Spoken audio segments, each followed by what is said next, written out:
اور عورتوں کا کیا ہوا؟ یہ بچیاں جس علم کی تاثیر سے زن ہوتی ہے نازن، عورت نہیں رہی، مرد بننے کی کوشش کر رہی، کہتے ہیں اسی علم کو ارباب نظر موت، عقل والے کہتے ہیں یہ علم نہیں ہے، تم نے ڈیتھ سرٹیفکیٹ دے دیا کہ مرد، ماں نہیں رہی، مرد بن گئی، مرد جیسے کپڑے پہن لیے، مردوں والے کام کارخانوں میں چلی، کیا جو کام تھا اصل کہ ماں ہو، ماں کو حقارت سے ذکر کرتے ہیں کہ تم حرام دادے کہتے ہیں یہ بچہ جاننے والی سے کسی بات کو ڈگریڈ کرنے کے لیے یہ عجیب طریقہ کہ کوئی لفظ گاڑ لو، ماں بننا معمولی بات، جنت اس کے قدموں کے نیچے ہے، اگر وہ بہن ہے تو بچی یا دوزخ کی طرف سے آ رہا ہے اس باپ کے لیے اور بھائی کے لیے، اس کو تم ذلیل کہتے ہو؟ وہ کام سنبھالے ہوئے جو پروفیسر اور ڈاکٹر مولوی نہیں کر سکتا، اپنی گود میں وہ خالد بن ولید پیدا کرتی ہے، وہ حسین ابن علی تیار کرتی ہے، جو کام وہ کر رہی ہے وہ کون کر رہا؟ تم اس کام کو حقیر جانتے ہو؟ اور ہوا یہ کہ بیچاریاں صبح کے وقت ہی کھڑی ہیں بس اسٹاپوں پر، دھکے کھا رہے ہیں، شام کو تھکی آ رہی آتی ہیں، بچے جو ہیں ان کے سپرد کیے، بچے بھی روک گئے، آپ بھی برباد کچھ۔ اس کو کہا کہ جس علم کی تاثیر سے اقبال ہی یہ پڑھا دیتے ہیں نا کہ بھائی نہ ہو، نہیں آنے دیتے، اس کے بھی اشعار وہ ہیں جو بالکل فضول ہیں، وہ پڑھاتے ہیں، اسرار خودی رموز بے خودی ہر پروفیسر پڑھے، پتہ چل جائے کہ جو دین اس نے سمجھا کوئی مولوی بھی نہیں سمجھ سکتا، اللہ کیا ہے رسول کیا۔ تو یہ حصہ ہے، بات ہوئی تھی ڈاکٹر صاحب کی، ٹھیک ہے آپ چھوڑیں ملازمتوں وغیرہ کی تنخواہوں کو، ایسی تنخواہوں پر لعنت بھیجیں جو دین نہیں سیکھنے دیں، اگر یہ وقت ضائع ہوتا تو ہونے دیں وقت، ساری یونیورسٹی بند کر دیں جب مہینہ آئے کہ آج کوئی سبق نہیں ہوگا، فہم قرآن ہوگا، اگر قرآن نہیں ہم سیکھیں گے کیا ہے یونیورسٹیوں کا فائدہ؟ یہ ملازمت میں باقاعدہ چاہیے لکھنا کہ پروفیسر سارے قرآن سیکھیں عزیز، بجائے اس کے کہ روکا جائے۔ جی آخری سوال کریں بچہ شاباش، کھڑا ہوا، بڑی خوشی ہوئی، بلا جھجک پوچھا کریں، یہاں کوئی مولویت نہیں ہے، جو جی چاہے آپ کا پوچھ۔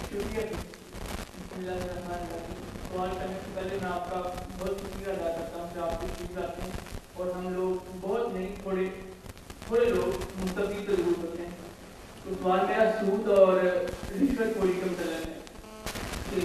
سود لینا دینا اور اس کو لکھنے والا ہے پر حضور صلی اللہ علیہ وسلم نے بنائی،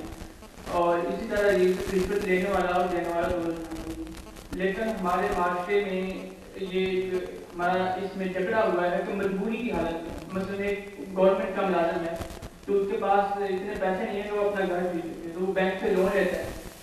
سود لیتا ہے اور بعد میں سود اس پر ادا کرتا ہے، یہ سود کا کاروبار کرتا ہے، لیتا ہے مزدور کی حالت۔ اسی طرح کوئی کام ہے، مثلا میں گاؤں سے ہوں، ہمارا لگا ہے کہ مزدور کرانا تھا تو پٹواری بغیر رشوت کے وہ کام نہیں کرتا، امپاسبل ہے کام، تو اس صورت میں کیا کوئی ہے؟ واقعی عملی مشکلات، بہت اچھا سوال ہے، ہم سے یہی باطل نظام کا ہوتا ہے عذاب کہ وہ غلط سسٹم ہوتا ہے، اس میں جو بچنا بھی چاہتے ہیں نہیں بچ سکتے، کیا کریں، مر جائیں تھے۔ تو اس میں رشوت کے بارے میں پہلے جو ہے نا اس کی وضاحت پہلے کر دوں، اصل میں اس بارے میں دیندار لوگ بھی جو ہے نا ان میں غلط فہمی ہے کہ جو کسی کو پیسے دیتا ہے نا حاکم کو، اس کو وہ رشوت سمجھ لیتے ہیں اور یہ کہتے ہیں کہ بس رشوت دینے والے پر بھی لعنت ہے، پریشان ہوتے ہیں۔ پہلے تو اس بارے میں ذہن کلیئر کرنا چاہیے کہ دین میں رشوت جس کو کہا جاتا ہے وہ ہے کسی پر ظلم کرانے کے لیے یا ناجائز چیز لینے کے لیے، میرٹ نہیں ہے آپ لینا چاہتے ہیں، غلط کام کے لیے کسی کو آپ گانٹھیں نا، اس کو اللہ نے کہا تدلو بہا الی الحکام لتاکلوا فریقا من اموال الناس بالباطل،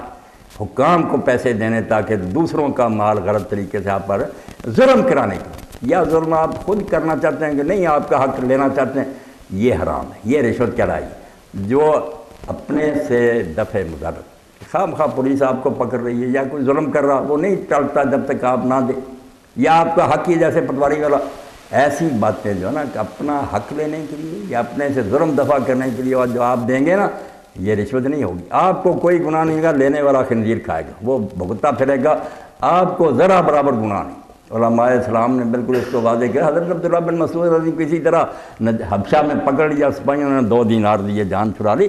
تو رشوت کے بارے میں آپ پریشان ہیں، کئی مرتبہ دیندار لوگ اسی لیے مارے جاتے ہیں کہ دوسرا فریق رشوت دیتا، یہ اپنے جائز حق کے لیے پیسے نہیں دیتے، ڈرتے رہتے ہیں کہ رشوت فیصلہ ان کے خلاف ہوتا، ظالم حاکم تو پہلے بیٹھے ہوئے منہ کھولے، تو آپ بلا جھجک دے دیا کریں، یقین رکھیں آپ کا صدقہ ہو جائے گا، اللہ آپ کو اجر دے، اس حرامی کو پکڑے نہ کام خراب کرے۔ اگر کوئی نہیں پروفیسر بھی بات سنتا حق ہے آپ کا ظالم نہ ہو تو دے دیں، وہ کھاتا پھرے وہ مجرم ہوگا، آپ کو کوئی گناہ نہیں۔ رشوت کے بارے میں تو لون کے بارے میں کہتا، میں نے کہا پہلے رشوت تو صاف کرے نا۔ رشوت کے بارے میں بالکل ڈاکٹر صاحب میں نے اپنے جاننے والوں میں دیکھے کہ حق پر تھے، نہیں پیسے دیے۔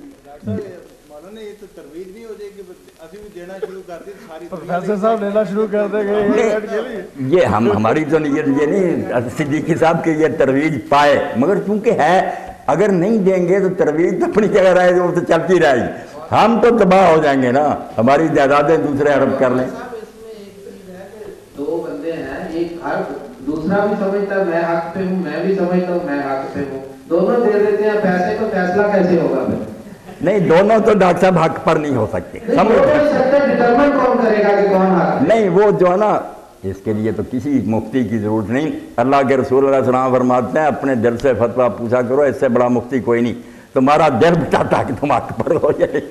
بہانے بنانے کے اس تفت قلبک اس سے پوچھو۔ بلکہ آپ نے فرمایا کئی مرتبہ آدمی بہانوں سے مفتیوں سے فتوے لے لیتا، ولا افترق الناس، اگرچہ لوگ فتویٰ دے دیں وہ فتویٰ کوئی نہیں، یہ ڈرتا ہے، یہ بتاتا ہے کہ تم ٹھیک ہو، یہ نہیں، ہر آدمی جانتا کہ میں حق پر ہوں، یہ باطل کوئی چھپی بات۔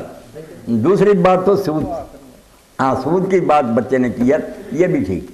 اب یہ لعنت پھیل گئی ہے اس بارے میں، اگر تو حالت مجبوری کی ہو، جیسے کہا کہ مجبور ہو جاتا آدمی، کوئی چارہ نہیں، تو وہ اگر کرے گا تو اللہ تعالیٰ اسے معاف کر دے گا، مجبور کی کوئی بات نہیں۔ کرنے کا کام جو ہے نا میرے بچے وہ ہے جس سے ہم سب غافل ہیں کہ جب تک یہ عبوری دور چل رہا نا،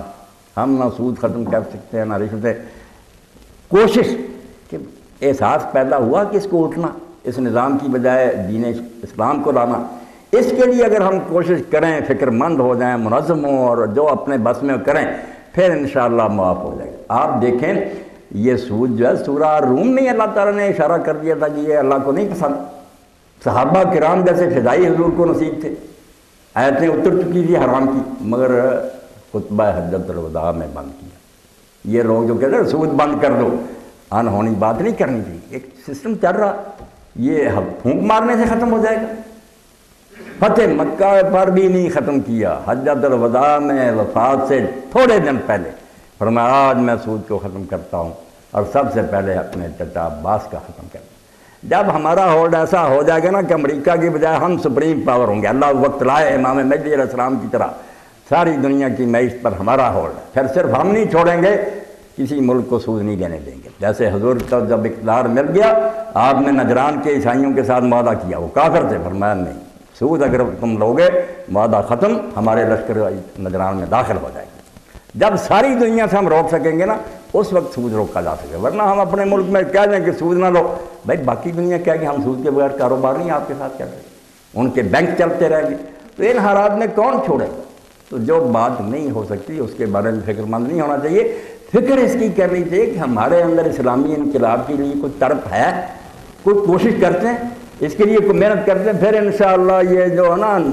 ناپاک چیزیں بھی، شراب کتنی مدت چلتی رہی، سورہ مائدہ میں بند ہوئی، متع چلتا رہا، شراب ایسے ہی غلط کام کیا، ایک سسٹم کو ہٹانے کے لیے اس کا متبادل لانا پڑتا۔ دور کی بات ہے نا، آپ سوچا کریں جو ہمارے کرنے کے ہر شخص دین کو پڑھنے کی کوشش کرے، آخرت کی فکر پیدا کرے، دوسرے ساتھیوں تک پہنچائے، اس پیغام کو عام کرنا ہماری ذمہ داری ہے کہ لوگوں میں فکر پیدا ہو کہ جن حالات میں پھنسے ہیں یہ گندگی ہے، اس ڈھیر سے ہمیں جان چھڑانی ہے، پھر انشاءاللہ معاف کر دے گا اللہ۔ جی جی